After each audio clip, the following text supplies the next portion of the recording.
Hello everyone, I'm Sarah from Sarah Style Designs, and today we are going to be creating a piece that says beautiful in a faux calligraphy style and just adding some color and shadows.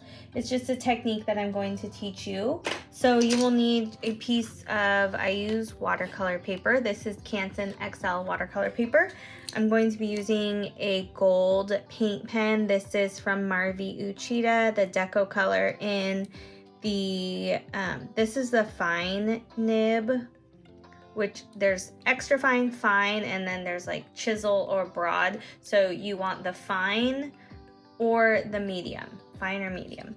And then I am using the Karin Markers RealBrush Pro pens, and these are in the color Cool Aqua and Plum. These pens are just a little bit different because they have a nib that is, hold on, I gotta get the lid off. They have a nib that is similar to a brush style tip. So I have also created a worksheet for this, a workbook actually for this style, and this is the faux calligraphy style that I will be using. It's just a way to look at it and help you know where to put those lines. So if you're interested in that, I have those worksheets in my Etsy shop. To start off, first we are going to use our gold pen. You can also use silver as well. And we are going to start with, we're gonna write the word beautiful.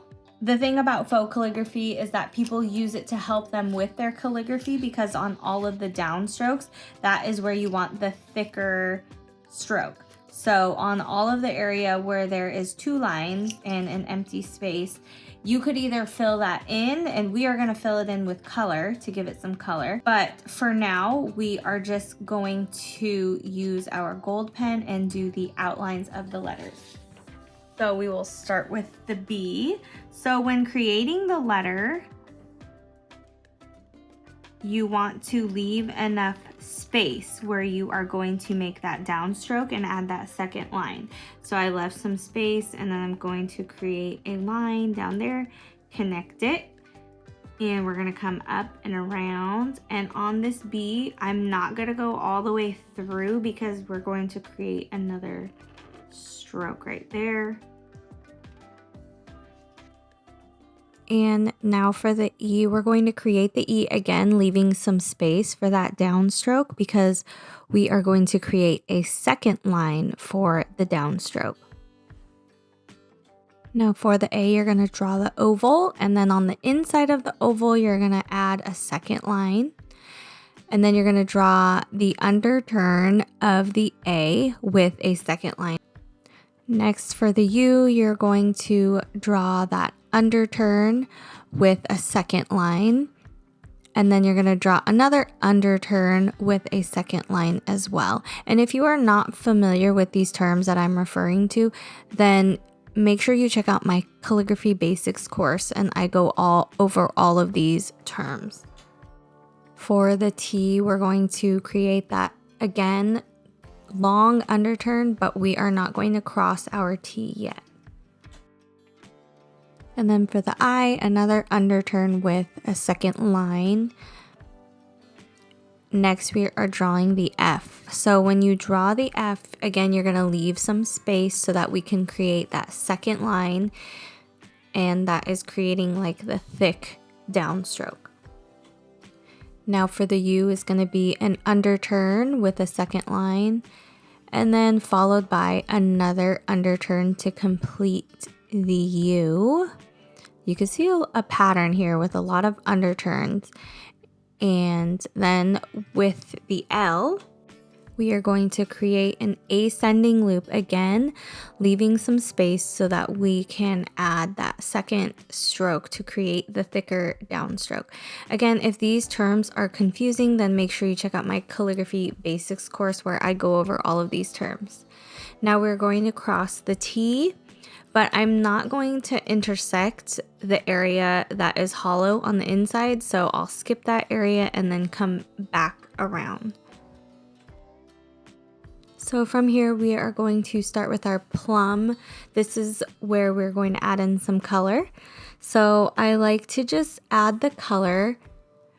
You want to create like a line of where this transition of color is going to happen. So on your taller letters, you want to just make sure that you come down to the same area. And you can work a few letters at a time. You just want to work quickly. And I'm going to take my cool aqua color and just blend that color. You just pull that darker color from the top to the bottom, and that creates a really nice blend. The reason why you want to work a little bit quicker during this step is because the ink can dry and then it doesn't create as nice of a gradient. So you're going to continue down. And I don't like to go halfway down the letters except on the taller ones.